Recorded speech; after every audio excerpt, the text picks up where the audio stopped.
Napakaangas ni paring Stubborn. Ang ganda, di ba? Winner ng 700 km yan, yearling mga lodi. Napakaangas. Yan ang winner ng 900 km dito sa New Zealand, no? Ayan ang kanyang direct na anak. Yan oh, ang ganda oh, parang may nag-alaga. Nakabalik galing last 2 weeks mga lodi na race. Yan, mukhang may nag-alaga kasi ang kinis eh oh.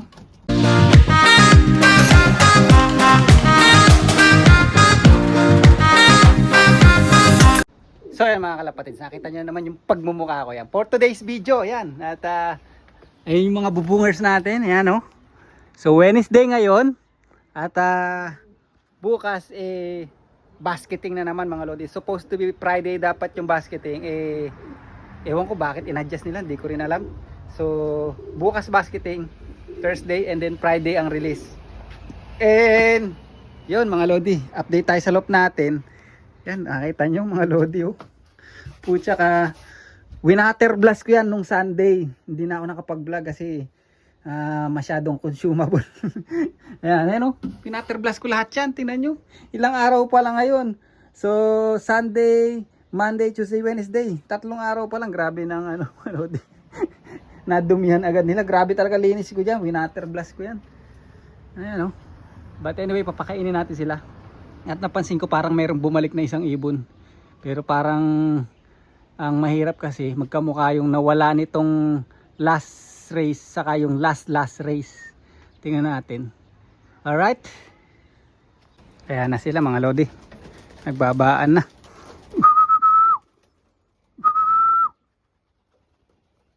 Ayan na. So far so good naman. Kaya lang ngayon dahil maigsi yung araw nila para magpakondisyon. Kahapon Martes talagang binusog ko sila mga lodi. Ganon din ngayong Miyerkules. Para makabawi kasi sila kasi last race nung Sabado hard race talaga. Tapos Sunday, Monday, Tuesday, Wednesday halos 5 araw lang, 4 na araw lang yung pahinga nila mga lodi. So bala ko sana wag ikarga yung iba dyan para makapahinga, pero larga lalo na to. Tingnan nyo yung anak ni paring Stubborn na yan. Ayan oh, partida yan. Pangatlong ibon natin yan mga lodi. Ayan, pangatlong ibon natin yan, last race. At maganda rin yung natin mga lodi. Ang natin pag sa hard race talaga may laban-laban tayo. Pag maganda yung panahon, tailwind, wala. Lagi tayong gulong, pang magaling lang yung ibon natin sa hard race. Kasi yung unang ibon natin, yung blue checker rin yata, yan, yung blue checker na yan. Ito, yan, tinuturo ko na yan. Yan, kung number 1 ang huli niyan. Yan, posibleng pa rin ni Kim Kam yan, basta lahat ng blue checker dyan.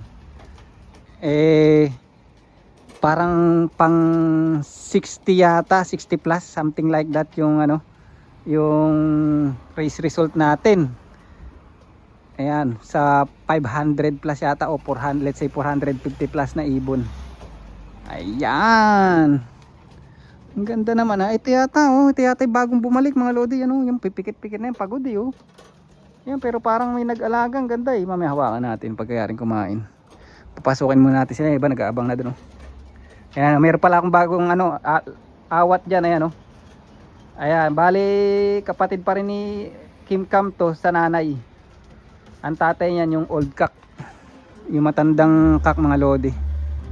Alright, pasokin natin. Yun kainan na naman. Tas bukas basketing. Nahuhuli ka yata, magugutom ka nyan. Hala uy, pag nahuhuli magugutom. May grisel pa doon ba, mabagal ka, bahala ka. Alright. Ayan si Pearl Eye natin mga lodi. Ay hindi pala, kapatid pala to. Yan kamukha kasi. Ito si Pearl Eye, ayan Pearl Eye natin, yung blue bar na nasa baba. Winner natin ng 900 km. Ayan apakaangas. Yan ang winner ng 900 km dito sa New Zealand Ayan ang kanyang direct na anak. Ang pairing nito, yung blue bar na umiinom na yan, lolo sa apo, mga lodi. Ayan, grandfather to granddaughter ang pairing. Ang ganda ng ano. Pag nagbihis yun, yun rin ang magbihis. Napakaangas nun. Ayan, ito, itong blue bar. Anak naman ni paring Stubborn yan. Lahat ng may itim na tag. Ito pa isa oh. Ito yung isang racer natin na mult. Ayan, tinong itim din yung tag. Lahat ng itim ng tag, anak ni paring Stubborn. Tapos yung green naman ng tag, anak naman ng inbreed. Ayan, parang di tayo nalilito kasi yung halos yung mili magkakamukha eh. Ayan. Ito anak din ng ano yun, ito kasi naiiba lang to itsura nito. Malaking kakto. Ayan, ito yung magaling na mili mga lodi, kundi pang first bird ko, pang second bird ko. Ayan. Full sibling din siya yung dating consistent na mili sa old nung nirace ko ng old bird. Ayan, yung mili na yan. Yan, tinan yung tumindig ko, ang ganda oh. Talagay ko naman malakas na sila para sa biyernes na race. Kaya nilagyan natin na electrolyte yung inumin nila mga lodi. Saka konting herbal para naman siglahin sila. Si paring Stubborn no. Ayun si paring Stubborn. Ilipad ko yan sa old bird mga lodi, abangan nyo. Ito magaling tumili na to yan oh. Anak ng inbreed yan mga lodi, napakaangas. Ayan o, ayan o, tindig pa lang. Laking ibon mga lodi.